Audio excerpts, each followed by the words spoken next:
Hello, my name is Michelle Davies, and I'll be presenting my paper titled Magic or Medicine, a closer look at J.K. Rowling's inspiration. In this essay, specific examples will be made to passages in the Harry Potter books and scenes in the Harry Potter films in order to explain the connection of classical medicine and the Latin language to give a sense of reality to the fictional wizarding world.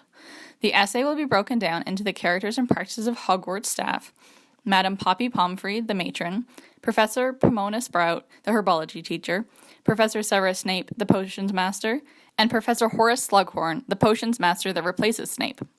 The next section will be dedicated to the specific medicinal ingredients and spells, both curses, which inflict injuries, and counter curses, which heal them, that have Latin roots which translate to how they hurt or heal a witch or wizard, or imply the properties that they hold.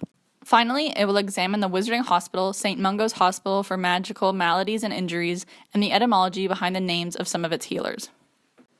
The character Madame Pomfrey, Hogwarts matron, has connections to medicine in many ways. Her first name, Poppy, is a flower known for its medicinal purposes. The juice from poppies is in fact the painkiller opium. The poppy plant and its hypnotic qualities were well known in the classical period of ancient Greece and are mentioned by many contemporary writers. It was regarded as a magic or poisonous plant and was used in religious ceremonies. At a later date, it was employed in the art of healing. Pliny the Elder indicates the use of a poppy seed as hypnotic and the latex for headaches, arthritis, and curing wounds. Celsus, a Greek philosopher from the 2nd century CE, as well as Distorides, a Greek physician, state the effective uses of the mandrake. Some of the uses included cures for headaches, toothaches, and difficulty breathing. It could also be used in the form of an ointment, which would be placed above one's eye in case of infection. It was also an effective sedative and painkiller. It was in Greece that the resemblance of the roots to a human was first recorded. In the Harry Potter series, the mandrake is used to cure petrified people. Professor Lupin, the werewolf. The name Lupin comes from the Latin word lupus, meaning wolf. The earliest surviving example of man-to-wolf transformation is found in the Epic of Gilgamesh from around 2100 BC. However, the werewolf as we now know it first appeared in ancient Greece and Rome, in ethnographic, poetic, and philosophical texts. In 425 BC, Greek historian Herodotus described the Nuri, a nomadic tribe of magical men who changed into wolf shapes for several days of the year. Professor Severus Snape, the potions master. It is Snape that treats Professor Lupin's ailment by making the wolfsbane potion, even though the two were enemies when they attended Hogwarts. Professor Horace Slughorn was the potions master in Harry's 6th year at Hogwarts. Potions and ingredients. The wolfsbane potion taken by werewolf Remus Lupin. To the ancient Greeks, wolfsbane, also known as aconite and monkshood, was both a poison and a remedy. The plant was sacred to the goddess Hecate and was used as an ingredient by Thessalian witches. Ancient Greeks hunted wolves by poisoning their bait with this plant, which led to the common name of wolfsbane. Verita Serum. Veritas means truth in Latin, and serum means liquid in Latin. It is Verita Serum, a truth potion so powerful that 3 drops would have you spilling your innermost secrets for the entire class to hear, said Snape viciously. Later in the book, Snape does make someone drink Verita Serum, but to his relief, it was not Harry. Instead, it was Barty Crouch Jr. posing as Alastor Moody. Petrificus Totalis.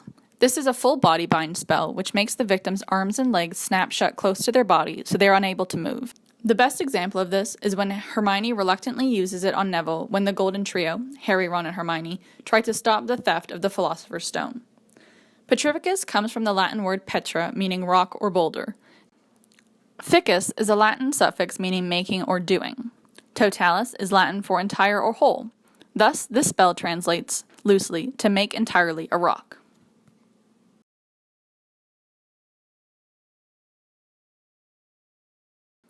Brachium amendo. Brachium comes from the Latin word brachium, meaning forearm or arm. Emendo is a Latin word for mend or fix.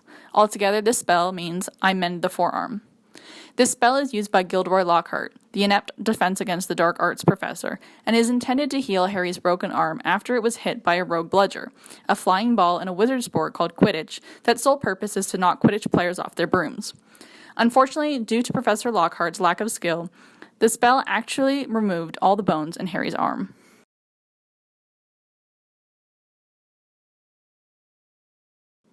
Ferula. After being bitten by a large black dog, who was actually Harry Potter's godfather, Sirius Black, Ron Weasley was unable to walk. Remus Lupin, the Defense Against the Dark Arts professor in Harry's third year, performed a spell to form bandages and a splint around Ron's leg until they could get him to the hospital wing. Ferula is the Latin word for rod and previously referred to the fennel plant. The Romans used the fennel plant for a wide range of things, one being to make splints.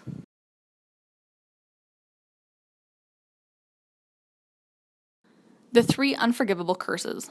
Imperio means I command or I control. The Imperious Curse allows the caster to gain complete control over its victim.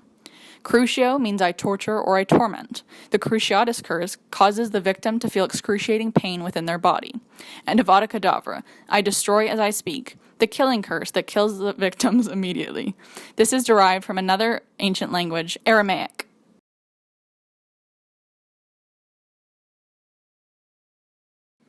Incarcerus. The spell incarcerus comes from the Latin noun carcerate, which means cage or prison. This incantation tightly binds the victim in a rope, detaining them as if stuck in a cage or trap. A translation of the spell would be to trap or incarcerate.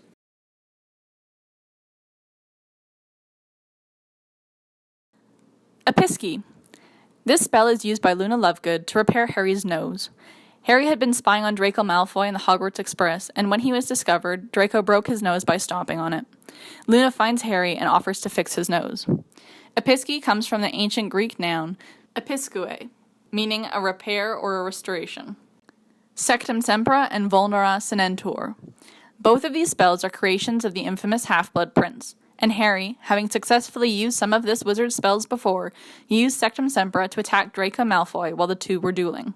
And if Professor Snape had not come to Draco's aid and performed the counter curse, it is likely Malfoy would have bled out. Sectum Sempra comes from the Latin word sectum, which means to cut, and the Latin word semper, meaning always or ever. Vulnera senentur is from 2 Latin words, vulnus, meaning a wound, and senere, which means to heal. Altogether, the spell means, may the wounds be healed.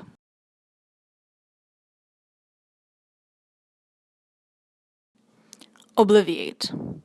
Obliviate is a spell which comes from the Latin word oblivionem, meaning forgetfulness. This is a memory charm used in Harry Potter to make its victims forget their past or aspects from their past. It is used throughout the series by various characters, such as Gilderoy Lockhart as well as Hermione Granger.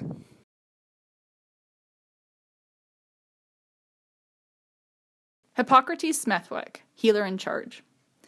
Hippocrates is the Latinized version of the name Hippocrates in Greek.